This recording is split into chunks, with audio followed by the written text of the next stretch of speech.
रात के लगभग 11 बज रहे थे। चेतन और गौतम बाइक पर सवार अपने एक दोस्त की शादी से आ रहे थे। तभी चेतन ने गौतम से कहा, यार शादी में खाना तो अच्छा था, लेकिन शादी में गोलगप्पे नहीं थे यार। और तुझे तो पता ही है मुझे गोलगप्पे कितने पसंद है। गोलगप्पे खाए बिना खाने का मजा ही नहीं आता। चेतन ने इतना कहा ही था कि तभी गौतम को सामने एक गोलगप्पे का ठेला दिखाई दिया। उसने ठेले के पास जाकर अपनी बाइक रोक दी। लगता है तेरा गोलगप्पे खाने का कुछ ज्यादा ही मन कर रहा था, इसलिए इतनी रात को भी हमें ये गोलगप्पे का ठेला मिल गया। अरे गोलगप्पे का ठेला तो मिल गया, लेकिन उसके साथ साथ इतनी सुंदर लड़की भी मिल गई। देख तो, इतनी सुंदर लड़की रात को सुनसान सड़क पर इस तरह गोलगप्पे बेच रही है। अरे तुझे गोलगप्पे से मतलब है या इस लड़की से? चल जल्दी से खाने चलते हैं। गौतम और चेतन गोलगप्पे के ठेले पर गोलगप्पे खाने के लिए जाते हैं और लड़की गोलगप्पे खाने के लिए उन दोनों को एक एक कटोरी देती है और गिनती कर कर के उन्हें गोलगप्पे खिलाती जाती है। आप दोनों के 50 रुपए हो गए सर। अरे 50 क्या, हम तो तुम्हें 100 रुपए भी दे देंगे। वैसे इतनी रात गए यहाँ पर ठेला लगाना अच्छी बात नहीं है। तुम एक काम करो, हमारे साथ चलो, मैं तुम्हें अच्छी नौकरी लगवा देता हूँ। उसके बाद तुम्हें इस तरह रास्ते पर गोलगप्पे नहीं बेचने पड़ेंगे। नहीं सर, मुझे कोई नौकरी नहीं चाहिए। ये मेरा काम है और मैं अपने काम को करके बहुत खुश हूँ। आप बस मुझे मेरे पैसे दे दीजिए। सीमा बार बार उनसे अपने पैसे मांगती है, लेकिन फिर भी वो दोनों उसे उसके पैसे नहीं देते और उसके साथ बार बार बदतमीजी करने लगते हैं। अचानक सीमा को बहुत गुस्सा आता है और वो एक सुंदर सी लड़की से बदलकर एक भयानक चुड़ैल का रूप ले लेती है। बहुत देर से समझा रही हूँ तुम दोनों को, लेकिन तुम्हें मेरी बात समझ नहीं आ रही। अब मुझे तुम दोनों से कोई पैसे नहीं चाहिए। अब तुम दोनों का खेल खत्म। दोनों चुड़ैल से डर कर वहाँ से भागने की कोशिश करते हैं।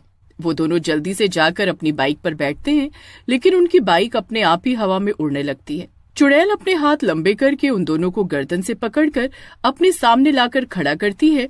तुम जैसे बेहुदा लोगों को इस दुनिया में रहने का कोई अधिकार नहीं है।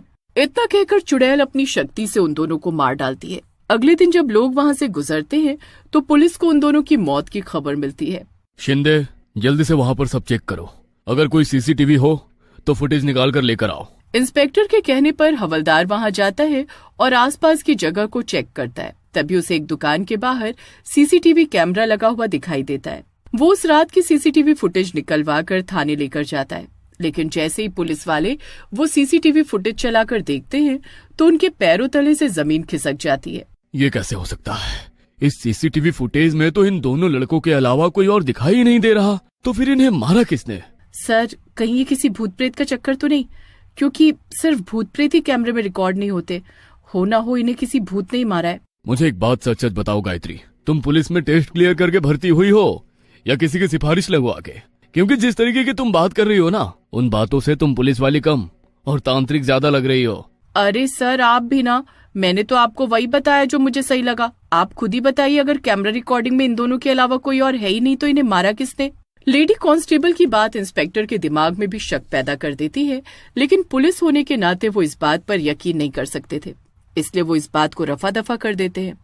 कुछ दिन बाद कुछ लोग पुलिस स्टेशन के बाहर आकर पुलिस वालों के खिलाफ विद्रोह कर देते हैं। ये सब पुलिस वाले सिर्फ सरकार के पैसे खा रहे हैं। यहाँ इतने महीनों से सावित्री चौक पर इतने कत्ल हो गए, लेकिन अभी तक इनको पता नहीं लगा कि आखिर लोगों को मार कौन रहा है। मेरे पति का कातिल आज तक नहीं मिला।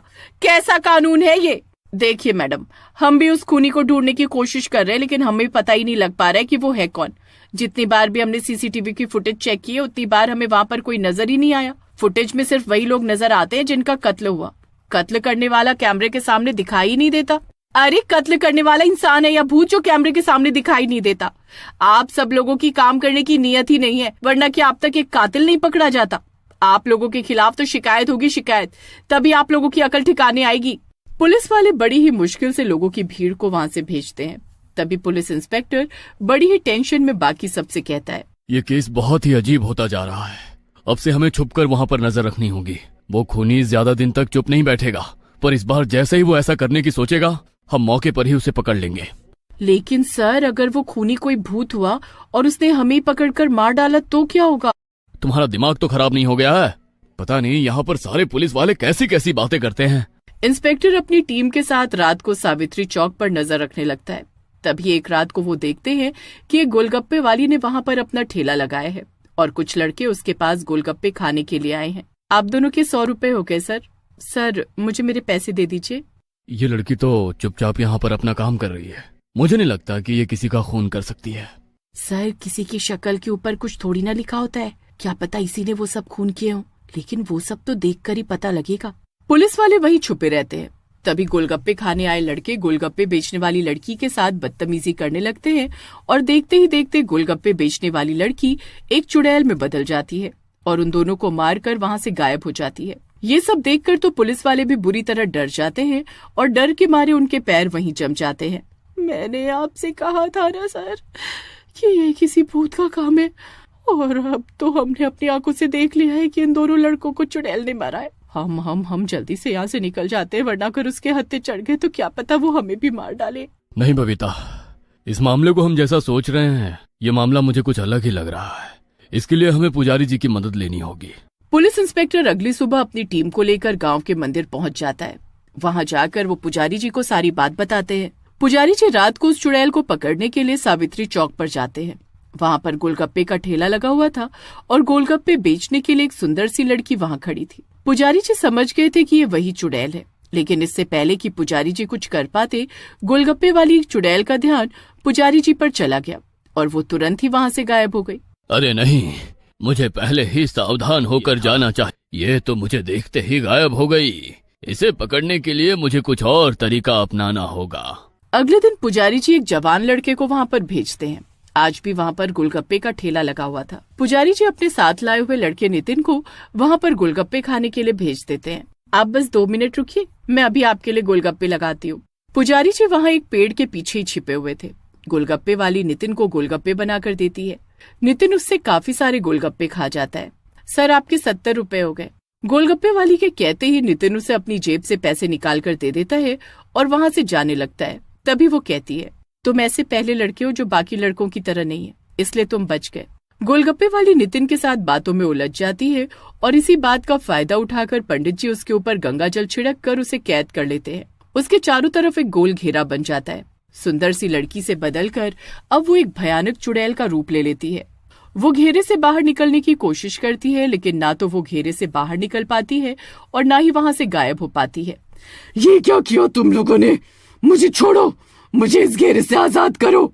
अब तो तू तभी इस घेरे से आजाद होगी जब तू ये बताएगी कि तूने क्यों इतने सारे लड़कों की जान ली। सच सच बता कि आखिर तूने ये सब क्यों किया।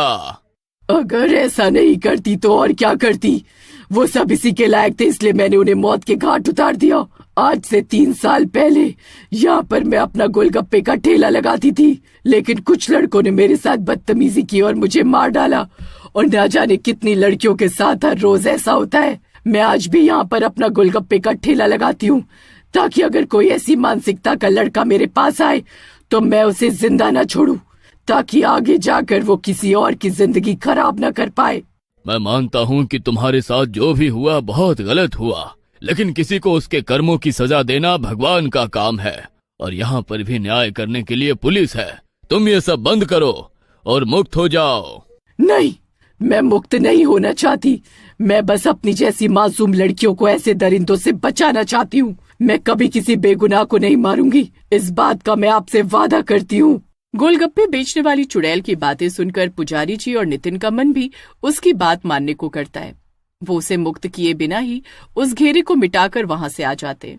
लेकिन पूरे गांव और आसपास के गांव में ये खबर पानी की तरह फैल जाती है। गोलगप्पे बेचने वाली चुड़ैल के डर से अब लड़के लड़कियों से बदतमीजी करना तो दूर, उनकी तरफ देखने से भी घबराते हैं। गोलगप्पे बेचने वाली चुड़ैल का जो मकसद था वो आखिरकार पूरा हो जाता है।